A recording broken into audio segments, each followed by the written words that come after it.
राष्ट्रीय राजधानी दिल्ली। दिल्ली में ऐसी कई ऐतिहासिक स्थलों की कोई कमी नहीं है। इनमें से कुछ आज भी पुराने इतिहास को जीवित रखती है और कुछ खंडर के रूप में खत्म होते जा रहे हैं। कुछ ऐसा ही तुगलकाबाद का किला है। इस किले का अधिकतर हिस्सा वर्तमान समय में ढह चुका है।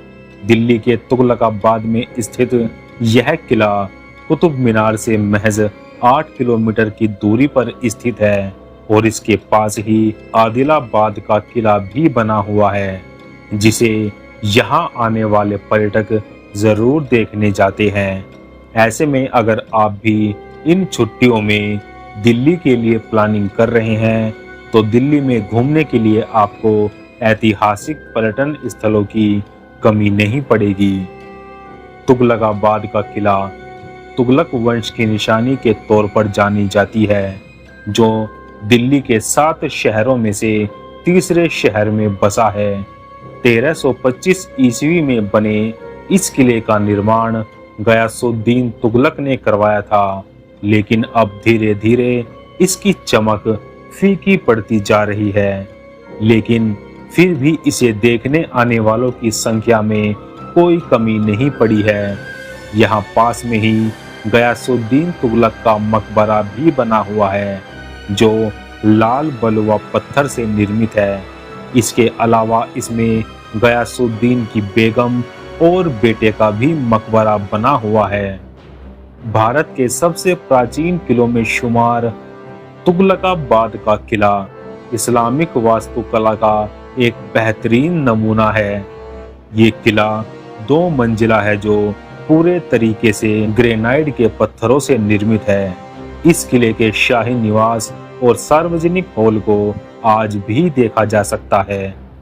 परिसर का बाकी हिस्सा अब खंडर के रूप में तब्दील हो चुका है। कहा जाता है कि इस किले को बनने में महज 4 साल का समय लगा था, जिसे 15 साल बाद ही छोड़ दिया गया।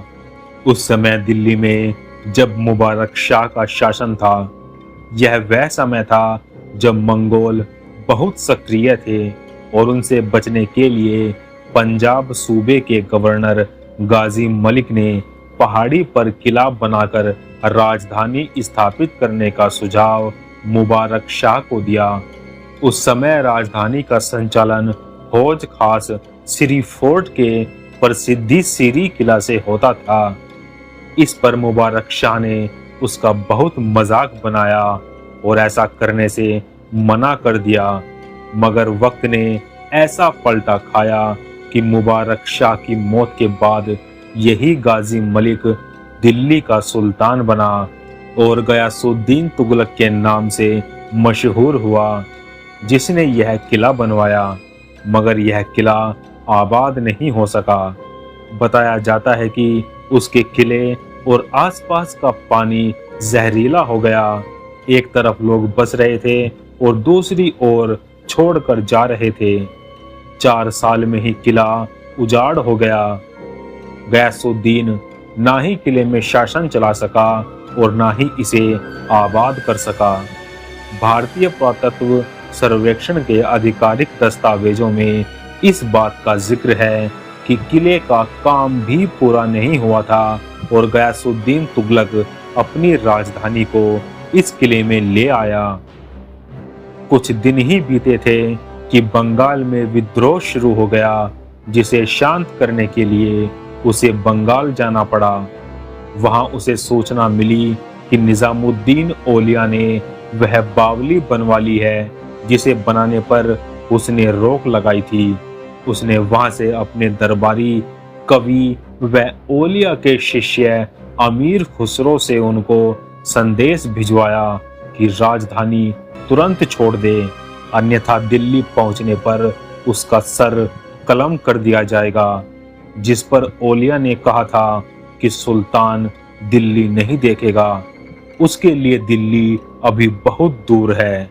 ASI के दस्तावेजों में वर्णित है कि लौटते समय अपने किले से महज 6 मील दूर रह जाने पर एक लकड़ी के मचान में दबकर उसकी मौत हो गई।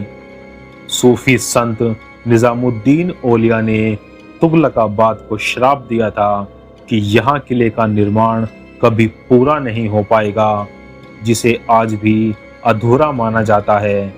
इस किले के प्रवेश द्वार पर भव्य सीढ़ियों का निर्माण कराया था, जिससे हाथियों सहित महल में प्रवेश किया जा सके। ये किला लगभग 6 वर्ग किलोमीटर का क्षेत्र कवर करता है। आज की हमारी वीडियो में इतना ही। अगर आपको हमारी ये वीडियो अच्छी लगी तो लाइक करें, शेयर करें और जाते जाते हमारे चैनल को सब्सक्राइब करें। मिलते हैं नेक्स्ट वीडियो में, तब तक के लिए बाय एंड टेक केयर।